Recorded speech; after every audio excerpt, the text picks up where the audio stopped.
I won't take up a lot of your time, so I'll get straight to the point. I graduated college 2 years ago in Albuquerque, New Mexico. I decided that since I had just enough money to get a small home, I could find somewhere to live. During college, I had 3 jobs, so I was definitely the busiest person in my group of friends. But somehow, I would still manage to get to a few parties and get-togethers. I found a small home in Shiprock, which was a little over 200 miles away. It was a small home with all basic necessities for a single homeowner. I went up there last year to check it out, and I decided to get it. It was a quaint home, brick being its main component. It had red window panes and a fairly decent-looking yard. This house seemed too perfect for me, but I got it within a month. But something happened to me before I moved in that chilled me to the core. While I was driving towards Shiprock once more, I took my usual route west on Interstate 40 towards Arizona. At the town of Gallup, I turned north on Interstate 491, formerly known as Interstate 666. There were a lot of legends surrounding the road, and the controversy soon took hold as the federal government turned the 666 to 491 as to not offend anyone.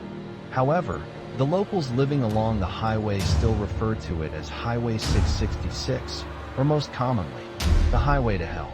At that time, I was a skeptic, but my experience made me rethink my beliefs in the supernatural. It was around 10 o'clock at night when I turned onto Highway 666 and continued on my journey to my new home. The reasons for me driving this late is because of the insane traffic that sped around this famous roadway during the daylight. I figured it would be better to drive at night. I was full of excitement and nervousness to finally be on my own in this world. I would just tell my parents where I live now, since they would want to see where I would start my own life and congratulate me on it.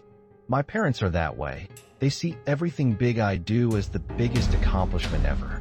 It kind of annoys me now that I'm older, but I don't blame them. About an hour later, I was still driving on the smooth, empty road.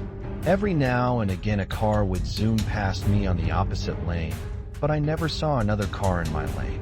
My eyes were wide, as I was still filled with adrenaline, ready to see my new home once more.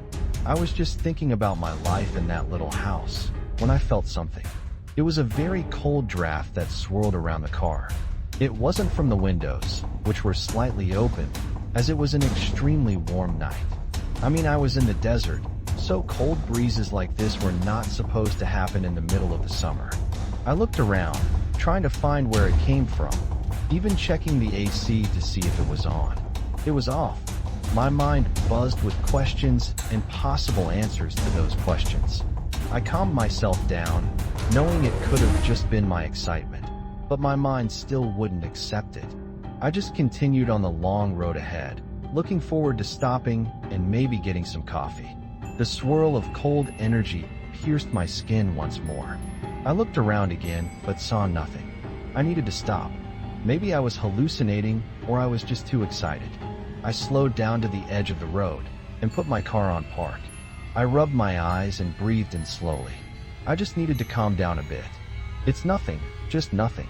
I removed my hands from my eyes, letting in one last deep breath, and leaned back up. As I opened my eyes and stared ahead, I noticed something. There was a red glow in the corner of my eye. I moved my head slowly to right to see what it was. My eyes opened wider than the sun as I saw the outline of a person in the passenger seat. I couldn't tell if he was staring back at me or just looking ahead into space. I slowly reached for the cabin light, not wanting him to suddenly lunge at me, and myself being unprepared and unarmed. I touched the little button and the light came on. I gasped. His appearance was just as shocking as his shadow. He wore a red, plaid button-up shirt and dark blue jeans.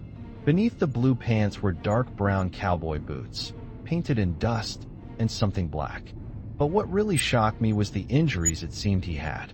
His left arm was bent in an impossible position, the bone sticking out of the elbow. His head was split open wide, from his left crown to the back, allowing me to see inside his skull. The open wounds were gushing with blood, but the red liquid only managed to leak onto his shirt and pants. I was shocked at the suddenness and tension of his appearance. I didn't know what to do, so I decided to ask him something. "Are you okay?" The question came out barely a whisper with my voice trembling with fear. He didn't respond. He just sat there, looking forward. "Slow down," he suddenly yelled in my face. I got a good look at his face before I opened the door and fell out of the cab. His eyes glowed a light blue, but were highlighted in red. His face was patch-marked with open scratches that leaked with blood down his cheeks and jawline. His eyes were full of intensity and worry as they pierced through my soul.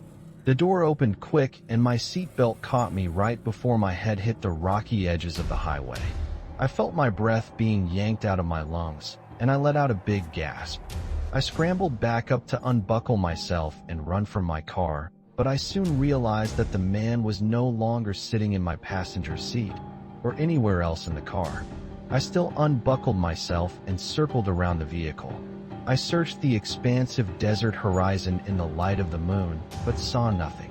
Nothing but sagebrush and dirt. I looked around once more before I walked somewhat quickly to my car and sat down.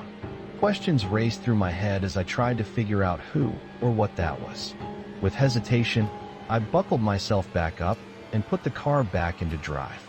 I looked in my mirrors and around my car once more, my heart pumping with adrenaline.